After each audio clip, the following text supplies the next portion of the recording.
Hi, folks, with Tacitus today. Tacitus today, your pushback channel, and thank you for joining this audio live stream. In this essay, I'd like to talk about the media claims, the globalist, propagandist, lying media claims that in Germany, there are simply no workers. There just isn't any. There's no one to do the work in Germany. Now, out of a population of 80 million, somehow there's suddenly, just miraculously, no workers to do the work. I mean, like, wow. I mean, that's like, whoa. Now, you can sort of consider the strangled mathematics they may have used to arrive at that, but it's all pure lies and propaganda and all globalists. So why do the globalists claim that there's no workers? There's none. Nobody to do any work in Germany, because they want to justify mass immigration from third world peasant countries. Oh, well, we have to do it because there's no one here to do the work. Just isn't anybody. Now, even somebody with a limited IQ would say, well, wait a minute, are you saying out of a population of 80 million, there's no one to do the work, given that Germany is deindustrializing rapidly, that the work is going offshore to countries all over the world, low-wage countries, but and that the unemployment rate amongst the youth is very high, and they're all looking for work and can't find it. But in spite of that backdrop, you're saying millions, tens of millions of brown and black people from third world countries are needed to come into Germany to do the. I mean, is that what you're trying to pitch? And it is. Now, when I was looking for an image for putting onto this the thumbnail for the video, I just put in something innocuous like German workforce, and and the opening page of these images was brown women in hijabs and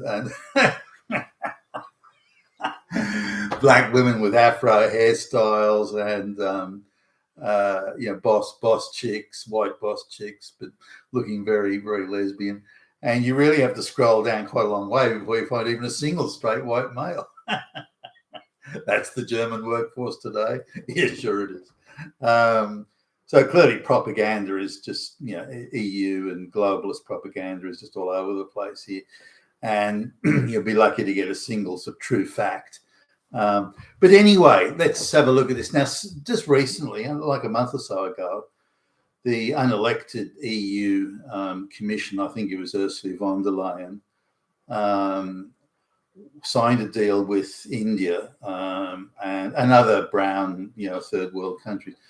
So signed a deal with India to make it much easier for masses of Indians to come to Europe and to come to Germany to work. Now, why are they needed? Given that the high youth unemployment, straight white male youth unemployment in Germany, and given that a lot of retirees can't retire at age 65 or whatever, and they're fit enough and ready enough and skilled enough, they want to keep on working, maybe till 68, 70, something like that, so they want to. So there's a vast pool of high skilled labor in Germany that can't find work or is underemployed. That is, they're not able to find work to utilize their skills. And so, the top flight design engineer is relegated to doing the role of a draftsman or something like that. Those sorts of skill mismatches, or a top flight engineer is reduced to being really just a worksite foreman and so on. So there's a lot of vast amount of talent in Germany. And by the way, just to sort of put some perspective, Germany has the most technically skilled, or at least 5 years ago, I don't know about today, but I'm pretty sure it'd be close, has the most technically skilled workforce in the world, per capita. So just put that in. So the most technically skilled workforce in the world has to go to a third world shithole country to get labor and to get workers, because there's no work. We need skills, they scream from the rooftops. We need fucking skills. Now, this sort of scream by the globalists put all around the world here of skills.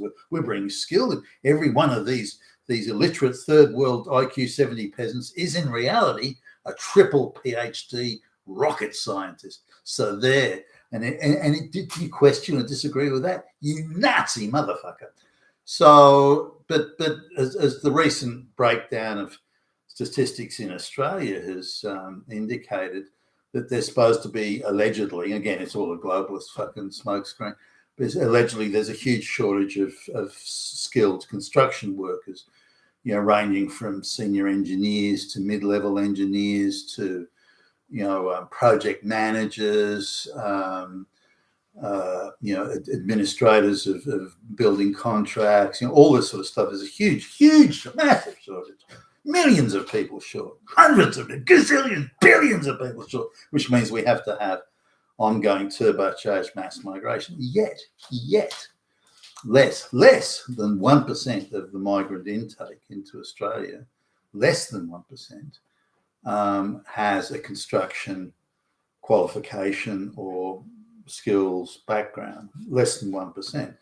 So no, we have to bring all these people in skills, whereas less than 1% are actually skilled. Now, if we look at just skills generically in Australia, just people coming in who have skills at anything, and I don't mean skills at dishwashing or something, but skills at anything meaningful, it's less than 5% of the total. So it'll give you some idea as to what a scam mass migration is.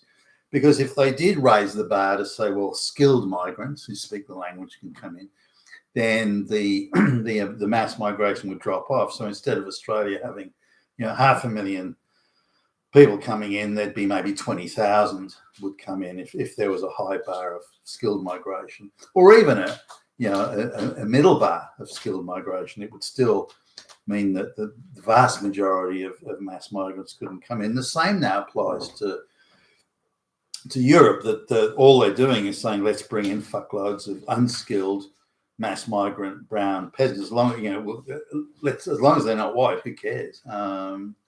And bringing them in to do jobs that don't exist. Now, if we look at the mass migrants so far that have come to Germany, they're 100%, the unemployment, 100% reliance on government handouts and social security, social welfare benefits is over 50%. And then you look at the amount of people that are primarily reliant on government handouts, then you're looking at something in the order of 10 to 15% are doing any work at all. A lot of those would just be cleaning toilets and so on. Then you look at the scams through labour hire companies where these people are given jobs in inverted commas here, but their actual employment is through a labour hire firm and is packaged up with food and accommodation and things like that. So they're really paid a pittance, most of which is then sent back to their relatives in some shithole country like India or Pakistan. So the reality is, the reality is that these are unproductive, parasitic people that are purposefully, willfully, and with much determination, rabid determination, are being brought into white Western countries by the fuckload, by the globalist cabal. I'm not sure I even understand what their end game really is. I think that they figure they're smart and they're going to do this and pull these levers and push those buttons. I don't think it's going to play out like they thought or hope or imagine. I think it's going to get horribly out of control and they're going to regret what they've done. But they're too stupid to see that today. And maybe they'll all be dead or being well looked after in some waterfront enclave with a little army of security guards to protect them. But anyway, came back to Germany. Now, so the Ursula von der Leyen and the EU, globalist groupies and stooges did this deal with the Indian government. The details of which now it was done fairly quietly. I thought it would be something like this was potentially momentous, so I thought it would be all over the media, but it wasn't. It was quite quietly relegated to an end page and a smaller. There wasn't the screaming and crying about. So the bigger issue of the day was whether black lesbians had enough rights or something. That was the headline story of the day, and that this other thing was relegated. Now, I want to put India in perspective here because India is a poor basket case, a failed state shithole. Okay, so let's just get some perspective there. Where the upper class, the upper caste, as they call it, CASTE, the upper caste, the Brahmin, they just parasite on the rest of the population. So they live high and mighty and richly and so on, but only because they're parasiting off the others. They contribute or do or create and build nothing. They just parasite. They set themselves up in the old ancient caste system as the keepers of the knowledge, but really it's just the keepers of the extortion racket is really all they do. Now, and they believe themselves to be demigods, by the way. Approximately a third of the Indian, give or take, a third of the Indian economy is Indians working abroad, sending money back to India, to their families and relatives in India. Now, these Indians could be working in the United States or Britain, but they've all spread out in Western countries. Some going into the Middle East as well, but the job, they're not paid well there and they're treated like shit. So the preference is, of course, to go to a white first world country, one that's filled with Nazis. That is a wonderful place to go to. So there's tens of millions. I would speculate. If you look at, say, USA, Canada, Australia, Britain, of course, and Western Europe, there would be something in the order of 640 million Indians, at least 40 million Indians spread out across the Western world, sending money back to their relatives. Now, this money that's being repatriated back constitutes, depending on whose numbers you look at, between a quarter and a third of the total Indian economy, which shows you how small the Indian economy is, by the way. And remember, $100 a month, US dollars a month, going to some rural shit, dirt poor family in India, $100 a month, that's big bucks. So, that's serious money.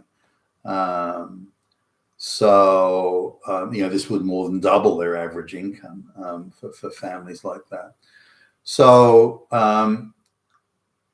the rest of another third of the Indian economy is where Western jobs have been stolen from Westerners and transported to India, such as, call centers, back office, administrative type functions, this sort of thing. So really, the Indian economy is 2/3 reliant completely on ex-people leaving India to work and go to the West, and Western jobs being transplanted to India. If you took those two things away, India would be one of the most tragic basket case countries on the fucking planet. That's the stage of it. So it's from there. It's from that place the globalists want to go to take work to find these high skilled fucking workers from one of the most basket case countries in the world. So that's where it's going now. Now, Germany is not short of workers. Germany has never been short on workers. Germany has a surplus of workers. But there's a few anecdotal sort of stories that they're doing in the propaganda here. Here's, I don't know, here's Hans. And Hans is he owns a factory or this or that. And, he just can't find any work. Nobody in the whole of Germany, no one can work in his factory.